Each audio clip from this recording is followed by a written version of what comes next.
Our goal now is to work from the idea of the directional derivative.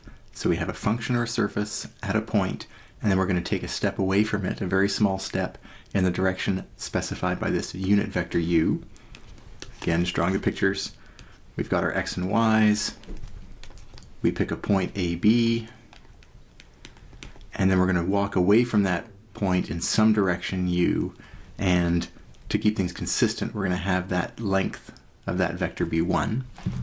And we want to know in the surface over top of that, what is the slope when we take a small step in that direction, as opposed to just the x or y directions.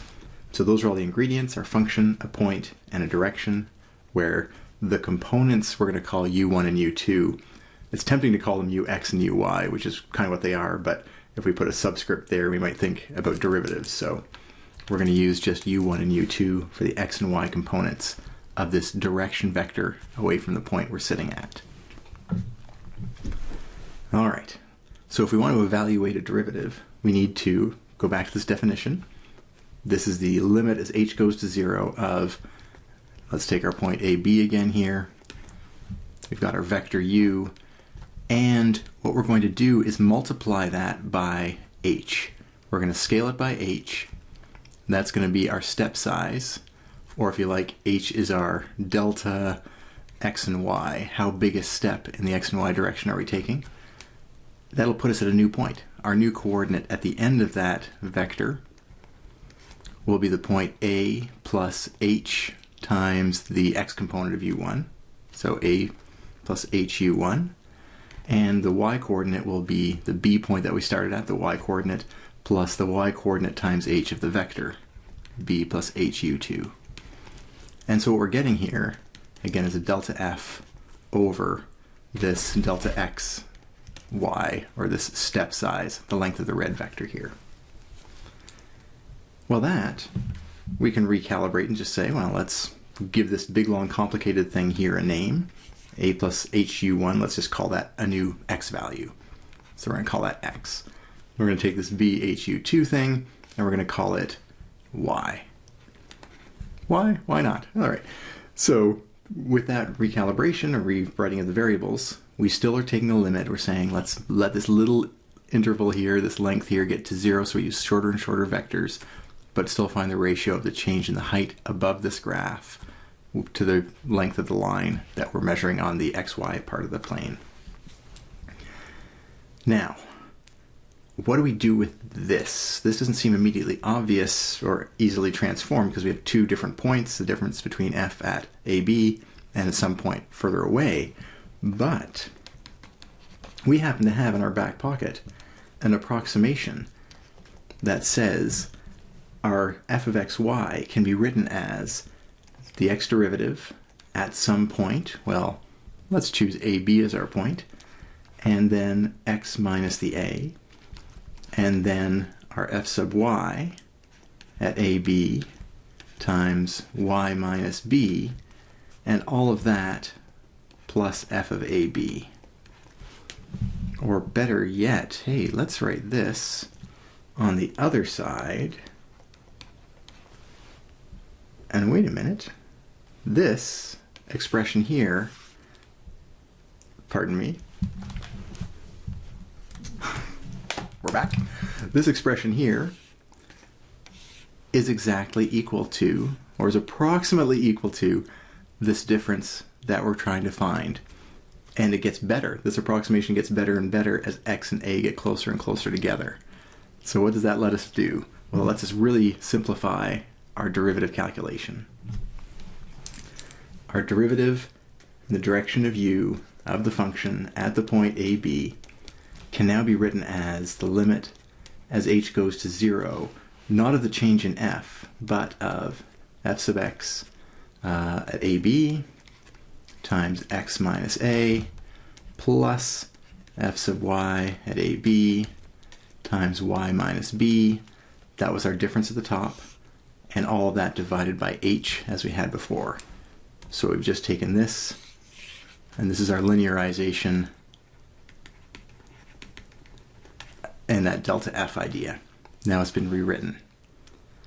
But even better, if we take a careful look at all the ingredients that are left now, we actually had this point x, which was centered at AB, but then we moved a short distance away by adding HU to that.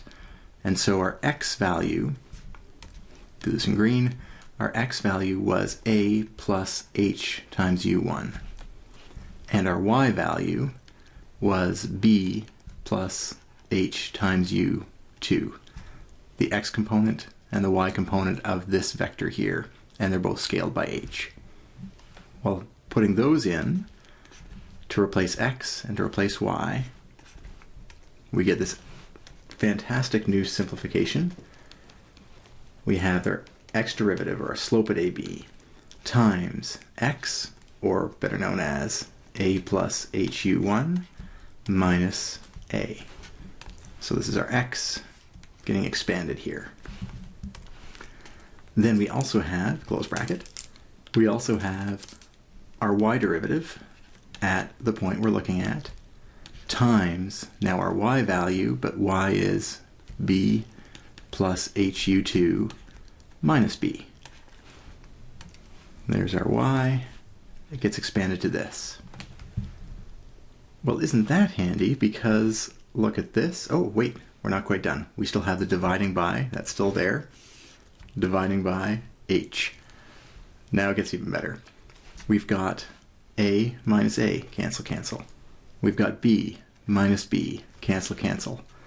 And if we look carefully at that line, we have the derivative times HU1 and the derivative times HU2. That lets us cancel the h's in both terms here when we divide through in the bottom.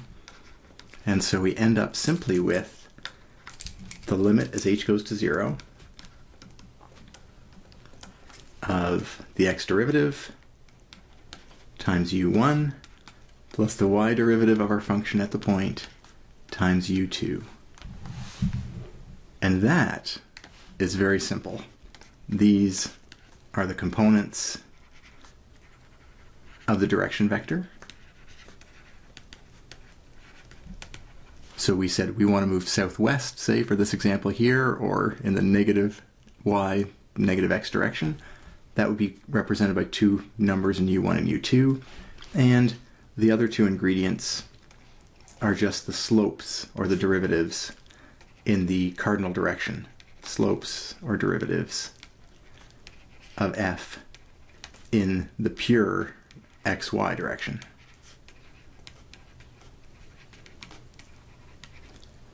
And so the value of the slope in some new direction u, given by components u1, u2, is going to be, well, how much x direction do I have?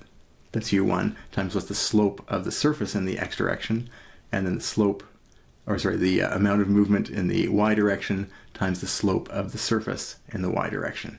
Turns out to be really straightforward. And even better yet, we look at this limit, and there's actually no h's left, so we don't even need that limit. It does come in because there was a little approximation up here that we were making, but as we take the limit as h goes to 0, that's what makes these actually equal to one another as h gets smaller and smaller. So what we've got here is a formula. If I want to know the slope, d, in the direction specified by a vector u of a surface at a point, so I imagine yourself on a hillside, grabbing your compass, pointing in some direction and asking, for this hillside, what's the slope in that direction? Here's how we're going to be able to calculate it using the normal or the earlier derivatives, x derivative and y partial derivatives, and the direction defined by the vector u, how much in x, how much in y. We'll get some practice in that in the upcoming videos.